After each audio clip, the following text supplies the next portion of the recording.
Film की शुरुआत एक छोटे से घर में होती है जहां दो भाई रहते हैं। उनमें से एक का नाम पेड्रो है। अचानक उन्हें पास के जंगल से गोलियों की आवाज सुनाई देती है। दोनों भाई फैसला करते हैं कि जाकर देखेंगे आखिर माजरा क्या है, लेकिन उन्होंने सोचा कि रात के समय जंगल में जाना सुरक्षित नहीं होगा, इसीलिए सुबह तक इंतजार करने का निर्णय लेते हैं। जैसे ही सुबह होती है वे अपने कुत्ते को साथ लेकर जंगल की ओर निकल पड़ते हैं और वहाँ छानबीन शुरू कर देते हैं। थोड़ी देर खोजने के बाद उन्हें एक लाश मिलती है जो बहुत बुरी हालत में थी। लाश को बीच से काट दिया गया था। लाश को देखकर पेड्रो के भाई को इस जमीन के मालिक पर शक होता है, क्योंकि यह जमीन उसकी थी। उसे लगता है कि इस आदमी को जमीन के मालिक ने ही मारा होगा, लेकिन लाश की हालत देखकर यह साफ लग रहा था कि यह किसी इंसान का काम नहीं है। उसी वक्त उन्हें लाश के पास से एक सूटकेस मिलता है। जब वे सूटकेस को खोलकर देखते हैं तो उसमें अजीबोगरीब सामान और एक नक्शा मिलता है। नक्शे पर एक जगह निशान लगाया गया था। निशान को देखकर पेड्रो समझ जाता है कि यह तो पास ही रहने वाली एक औरत के घर का रास्ता दिखा रहा है। इसीलिए दोनों भाई उस औरत के घर जाने के लिए निकल पड़ते हैं ताकि इस हादसे के बारे में और यह जान सकें कि मरा हुआ आदमी आखिर कौन था। औरत के घर पहुंचकर दोनों भाई पूछताछ करते हैं तो उन्हें पता चलता है कि मरा हुआ आदमी रसल नाम का एक क्लीनर था। वैसे तो लोग उसे प्रीस्ट कहते हैं, लेकिन इस फिल्म में उसे क्लीनर कहा गया है। उसका काम बुरी ताकतों जैसे शैतान या बुरी आत्माओं को भगाना था। औरत बताती है कि उसने रसल को इसलिए अपने घर बुलाया था ताकि वह उसके बेटे को खत्म कर सके, क्योंकि उसका बेटा लंबे समय से एक रटन बन चुका था। रटन मतलब ऐसा इंसान जिसका शरीर पूरी तरह सड़ चुका हो। दरअसल उसके बेटे को एक बुरी आत्मा या शैतानी ताकत ने अपने वश में कर लिया था। इस वजह से उसका शरीर बहुत मोटा और खराब हो गया था। ऐसा शरीर सिर्फ बिस्तर पर पड़ा रहता है, उसमें से बदबूदार पस निकलती रहती है और वह कोई काम करने लायक नहीं रहता। औरत बताती है कि जब कोई इंसान शैतान के काबू में आ जाता है तो वह पूरी तरह बेकार हो जाता है। शैतान उस इंसान का इस्तेमाल तब तक करता है जब तक कोई क्लीनर या कोई और उसे मार न दे। अगर कोई दूसरा इंसान रटन को मारता है तो उस पर कब्जा करने वाली बुरी आत्मा उस मारने वाले इंसान को और उसके परिवार या आसपास के लोगों को भी अपने काबू में ले लेती है। यह सुनकर पेड्रो गुस्से में रटन की माँ से पूछता है, तुमने इस बारे में पहले किसी को क्यों नहीं बताया? जवाब में औरत कहती है, मैंने 1 साल पहले ही इसकी खबर चर्च को दे दी थी। तब से हम मदद का इंतजार कर रहे हैं, लेकिन किसी ने हमारी मदद नहीं की। इसके बाद भी पेड्रो उस औरत और उसकी दूसरी बेटी पर गुस्सा करता है, लेकिन सच्चाई यह थी कि पेड्रो और उसका भाई खुद भी कुछ नहीं कर सकते थे। इसलिए दोनों भाई पुलिस को इस बारे में बताने के लिए पुलिस स्टेशन चले जाते हैं। पुलिस स्टेशन पहुंचने के बाद उल्टा पुलिस पेड्रो और उसके भाई से ही सवाल जवाब करने लगती है। बातों बातों में पेड्रो का एक पुलिस ऑफिसर से झगड़ा हो जाता है। तब उसका भाई उसे रोकता है। पुलिस वाले कहते हैं, हम अभी आपकी कोई मदद नहीं कर सकते। पहले हमें हेल्थ डिपार्टमेंट से यह कंफर्म करना होगा कि वह सच में रटन है या फिर किसी बीमारी की वजह से उसका यह हाल हुआ। इसके अलावा क्लीनर को किसने मारा यह भी तभी पता चलेगा। उससे पहले हम कुछ नहीं कर सकते। दोनों भाई पुलिस को जमीन के मालिक का नाम बताते हैं, क्योंकि क्लीनर की लाश उसी की जमीन पर मिली थी। साथ ही रटन का घर भी उसकी जमीन पर था, लेकिन पुलिस उनकी मदद करने को तैयार नहीं थी। मायूस होकर दोनों भाई खुद ही जमीन के मालिक से मिलने जाते हैं और उसे रोटन और क्लीनर की लाश के बारे में बताते हैं। यहाँ जमीन के मालिक से बात करने पर पता चलता है कि हर कोई उस पर शक क्यों करता है। असल में रोटन और उसकी फैमिली जबरदस्ती जमीन के मालिक की जमीन पर रह रहे थे, जो बात उसे बिल्कुल पसंद नहीं थी। इसी वजह से लोगों को लगता है कि जमीन के मालिक ने ही क्लीनर को मारा ताकि वह रोटन के घर न पहुंच सके और रोटन इसी हालत में रहे। लेकिन सच्चाई यह थी कि इस सब के पीछे जमीन का मालिक नहीं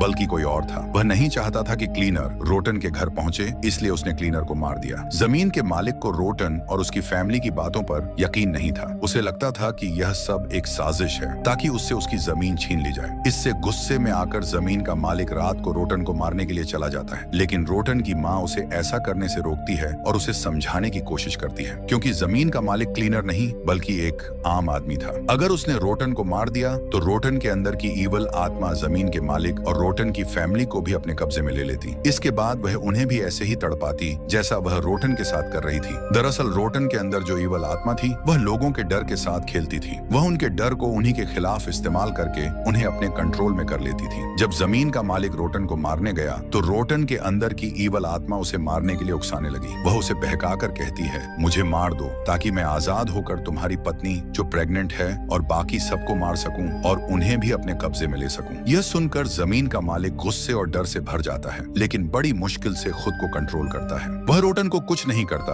और बाहर आकर अपनी गाड़ी में बैठ जाता है। सुबह जमीन के मालिक की माँ पेड्रो और उसके भाई को लेकर रोटन के घर आ गई, लेकिन जमीन का मालिक यह ठान चुका था कि वह रोटन के शरीर को यहाँ से कहीं दूर ले जाएगा। इसके लिए उसने पेड्रो और उसके भाई से मदद मांगी और वे दोनों उसकी मदद करने के लिए तैयार हो गए। अब तीनों मिलकर किसी तरह रोटन के के शरीर को ट्रक में रखते हैं और उसे ठिकाने लगाने के लिए निकल पड़ते हैं। काफी दूर चलने के बाद जब वे रोटन को फेंकने के लिए ट्रक से नीचे उतरते हैं और ट्रक चेक करते हैं तो उनके होश उड़ जाते हैं। ट्रक के अंदर रोटन का शरीर था ही नहीं। उन्हें तुरंत याद आता है कि रास्ते में एक बच्चा सड़क पर आ गया था। उसे बचाने के लिए उन्होंने अचानक जोर से ब्रेक लगाई थी, तभी रोटन का शरीर ट्रक से गिर गया होगा। जमीन का मालिक सिर्फ यही चाहता था कि रोटन के जिस्म को ठिकाने लगाया जाए। जैसे तैसे वह काम पूरा हो गया और उसके बाद वे तीनों अपने अपने घर वापस लौट आते हैं। अगली सुबह जमीन के मालिक की पत्नी अपनी बकरियों को देखकर जोर जोर से चिल्लाने लगती है। उसकी आवाज सुनकर वह तुरंत बाहर आता है। उसकी पत्नी बकरियों की तरफ इशारा करती है और उसे एक अजीब बकरी दिखाती है जो अजीबोगरीब हरकतें कर रही थी। जमीन का मालिक भी बकरी को देखता है और नोटिस करता है कि वह बकरी कुछ अजीब तरह से बर्ताव कर रही है, जैसे उसे शैतान ने अपने वश में कर लिया हो। यह देखकर जमीन का मालिक बकरी पर अपनी गन तान देता है। बकरी के हाव भाव से ऐसा लग रहा था जैसे उसके अंदर का ईवल कह रहा हो, मुझे मार दो ताकि मैं तुम्हारी फैमिली को खत्म कर सकूं। इस बार जमीन का मालिक अपने गुस्से पर काबू नहीं कर पाता और वह वही करता है जो उसे नहीं करना चाहिए था। वह बकरी को सचमुच शूट करके मार देता है। उसने वही किया जो ईवल चाहता था। अब ईवल उस बकरी के जिस्म से आजाद होकर दूसरे जिस्म में जा सकता था और वह सीधे जमीन के मालिक की पत्नी के शरीर में चला जाता है। अब शैतान से पोजेस्ड हो चुकी पत्नी जमीन के मालिक पर कुल्हाड़ी से हमला कर देती है, जिससे उसकी मौत हो जाती है। फिर उसने खुद पर भी कुल्हाड़ी मार ली और उसकी भी मौत हो जाती है। इसके बाद उसने अपने बच्चों को भी मार डाला। इस तरह से जमीन के मालिक की पूरी फैमिली की मौत हो जाती है। इससे हमें यह समझ में आता है कि ईवल शैतान की ताकत कितनी खतरनाक है, क्योंकि उसने पूरी तरह से एक इंसान के दिमाग को कंट्रोल कर लिया, जिसके कारण पूरी फैमिली का खात्मा हो गया। इस बीच पेड्रो और उसका भाई अभी तक रोटन के घर में ही थे। रात के समय रोटन का भाई वहां आकर कहता है, आप यहीं रुकिए, मुझे आपकी मदद चाहिए। वह उन्हें जमीन के मालिक और उसकी फैमिली के साथ हुई घटनाओं के बारे में बताता है। अब पेड्रो के भाई को शक होता है कि शायद रोटन के भाई को भी ईवल ने अपने कब्जे में ले लिया है, लेकिन पेड्रो बच्चे को शांत होकर स्टोर में जाकर सोने के लिए कहता है। जाने से पहले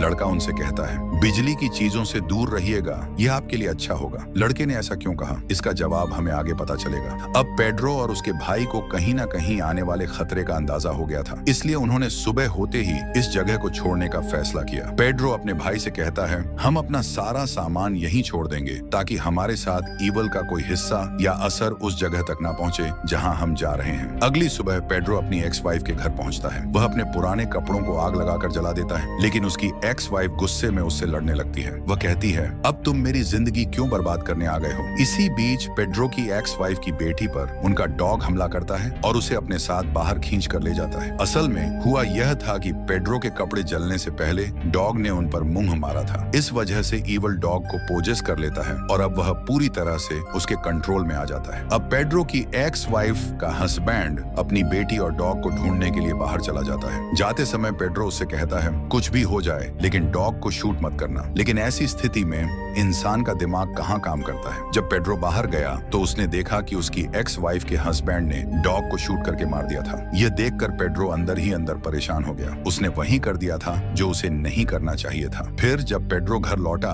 तो वह हैरान और परेशान हो गया। उसकी एक्स वाइफ की बेटी सही सलामत घर वापस आ चुकी थी। बच्ची को जिंदा और सुरक्षित देखकर उसकी माँ बहुत खुश हो गई, लेकिन यहीं पर बच्ची ने एक अजीब बात कही। उसने कहा, अभी पापा गाड़ी से आकर आपको मार देंगे। ये सुनकर पेड्रो काफी घबरा गया। वह तुरंत गैराज से गाड़ी निकालता है और अपने दोनों बेटों को गाड़ी में बिठा लेता है। वह वहां से निकलने ही वाला था कि तभी उसने देखा कि उसकी एक्स वाइफ का हस्बैंड गाड़ी लेकर आया और अपनी ही वाइफ को टक्कर मार दी। ऐसा लग रहा था कि वह मर गई है, लेकिन यह देखकर पेड्रो की एक्स वाइफ की बेटी घबराई नहीं, बल्कि जोर जोर से हंसने लगी। दरअसल बच्ची को भी ईवल ने पोजेस कर लिया था। फिर ईवल ने उसके डैड को भी पोजेस कर लिया और उसने अपनी ही वाइफ को मार डाला। यह सब देखकर पेड्रो डर गया और अपने बेटों को लेकर तुरंत वहां से निकल गया। वह अपनी माँ के घर पहुंचा जहां उसका भाई पहले से ही मौजूद था। अब पेड्रो अपनी माँ और भाई को भी गाड़ी में बिठाता है और वे सब टाउन से निकलने के लिए रवाना हो जाते हैं। रास्ते में पेड्रो का बेटा अपनी दादी से कहता है, हमें पजेशन और पोजेस होने के बारे में बताएं। तब दादी कहती हैं, पजेशन और पोजेस्ड हुए जिस्म से बचने के 7 असूल हैं। पहला, असूल, आपको बिजली से जुड़ी चीजों से दूर रहना है। यही बात रोटन के भाई ने भी कही थी। इसकी वजह यह है कि बिजली की चीजें ईवल को और ताकतवर बना देती हैं। दूसरा असूल, जानवरों से दूर रहना चाहिए क्योंकि ईवल जानवरों को भी पोजेस कर सकता है। तीसरा असूल, पोजेस हुए इंसान की किसी भी चीज को इस्तेमाल नहीं करना चाहिए, खासकर वह चीज जो उसे सबसे ज्यादा प्यारी हो। चौथा असूल, उन्हें दुख या तकलीफ नहीं पहुंचानी चाहिए क्योंकि इससे ईवल और गुस्से में आ सकता है। पांचवा असूल, शैतान या ईवल को कभी उनके असली नाम से मत पुकारो क्योंकि ऐसा करने से उनकी ताकत बढ़ जाती है। छठा असूल, पोजेस इंसान को कभी भी गन से मत मारो क्योंकि ऐसा करने से ईवल और भी खतरनाक हो सकता है। सातवां और आखिरी असूल, किसी भी चीज से डरना नहीं चाहिए, हर हाल में बहादुरी दिखानी है, यहाँ तक कि मौत से भी डरना नहीं चाहिए। तभी पेड्रो का दूसरा बेटा, जिसे एक ऐसी बीमारी थी कि वह किसी भी बात का जवाब नहीं दे सकता था, अचानक बोलने लगा, लेकिन उसने जो बोला वह ईवल का नाम था। ये सुनकर सभी लोग घबरा गए। उसी समय पेड्रो के फोन पर उसकी एक्स वाइफ की कॉल आई। फोन पेड्रो की माँ के हाथ में था। कॉल देखकर सभी लोग दंग रह गए क्योंकि जिस तरह से गाड़ी ने उसे टक्कर मारी थी, किसी का बचना नामुमकिन था। पेड्रो ने खुद देखा था कि वह मारी गई है, लेकिन फिर भी उसने कॉल उठाई। कॉल पर उसकी एक्स वाइफ पेड्रो को गालियां देने लगी और कहा, मैं अपने दोनों बच्चों को लेने जरूर आऊंगी। ये सुनकर पेड्रो बहुत परेशान हो गया। वह इन सभी घटनाओं के लिए खुद को जिम्मेदार मानने लगा और इन अजीबो गरीब घटनाओं से पूरी तरह तंग आ चुका था। तब पेड्रो का भाई उसे समझाते हुए शांत करता है। अब ये लोग टाउन से तो निकल चुके थे, लेकिन उनके पास कोई ऐसी जगह नहीं थी जहाँ वे जा सकें। पेड्रो का भाई उसे बताता है, यहाँ से थोड़ी दूरी पर मिर्था नाम की एक औरत रहती है जिसे मैं जानता हूँ, हम वहाँ चल सकते हैं। वह हमारी रहने में भी मदद करेगी और अगर जरूरत पड़ी तो पैसे भी दे देगी क्योंकि वह बहुत भली औरत है। ये सुनकर वे सभी मिर्था के घर पहुँच जाते हैं। मिर्था एक क्लीनर भी रह चुकी थी और आज भी वह अपनी जिंदगी में आत्माओं से जुड़े सभी नियमों को मानती थी। मिर्था इन लोगों को अपने घर में रुकने की इजाजत दे देती है। पेड्रो का भाई मिर्था को सारी बातें बता देता है कि अब तक उनके साथ क्या क्या हो चुका है। इसी बीच हम देखते हैं कि पेड्रो और उसका भाई आपस में बात करते हैं। उनकी बातचीत से यह अंदाजा होता है कि दोनों भाइयों में गहरा प्यार है। अब आधी रात को पेड्रो की एक्स वाइफ वहाँ आ जाती है। वह पेड्रो के छोटे बेटे को लेकर बालकनी से कूद जाती है। पेड्रो ने उसे देख लिया था, लेकिन उसे रोकने से पहले ही वह कूद चुकी थी। जब नीचे जाकर चेक किया गया तो वह और उसका बेटा दोनों गायब थे। यह देखकर पेड्रो को अपने छोटे बेटे की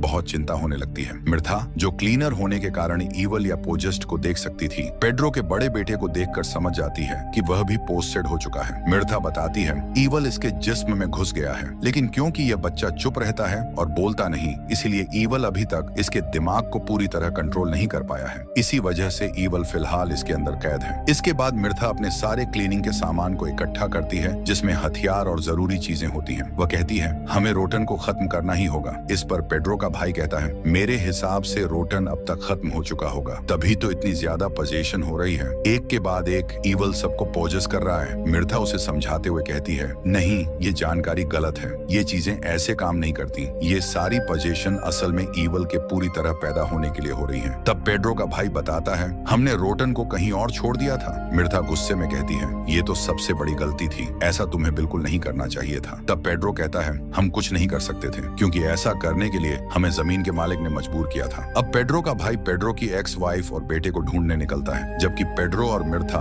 रोटन को ढूंढने के लिए रवाना हो जाते हैं। उनका यह सफर बहुत मुश्किल होने वाला था क्योंकि ईवल की पोजीशन पूरे टाउन में फैल चुकी थी। इसके साथ ही उन्हें मिर्था के बताए 7 नियमों का पालन भी करना था। रास्ते में मिर्था पेड्रो को बताती है, हम जिस भी चीज से डरेंगे, ईवल उसी चीज का इस्तेमाल हमारे खिलाफ करेगा और हमें उसी चीज का सामना करना पड़ेगा। इसीलिए तुम्हारी एक्स वाइफ तुम्हारे बेटे को उठा ले गई क्योंकि तुम उसी की वजह से डर रहे हो। रास्ते में मिर्था पेड्रो को अपनी कहानी भी सुनाती है। वह बताती है, मेरे पति एक लालची इंसान थे। वे चर्च के नाम पर लोगों को धोखा दिया करते थे। वे एक्टर्स को हायर करके उनसे रोटन और ईवल की एक्टिंग करवाते थे, लेकिन एक दिन असली पोजीशन वहां आ गया। उसके बाद से वे बदल गए और उन्होंने क्लीनिंग शुरू कर दी क्योंकि तब उन्हें समझ आया कि रोटन और ईवल असली होते हैं और उनसे डरना लाजमी है। फिर मिर्था पेड्रो को बताती है, एक दिन मेरे पति क्लीनिंग करने गए लेकिन वापस कभी नहीं आए। और हाँ, आप ईवल या पोजेस्ड इंसान से दूर जा सकते हैं, इतना दूर कि आपको खुद भी ना पता चले कि आप कहाँ जा रहे हैं, जैसे मैंने किया। मैंने सब कुछ छोड़कर अकेले रहना शुरू कर दिया। दूसरी तरफ हम देखते हैं कि ईवल ने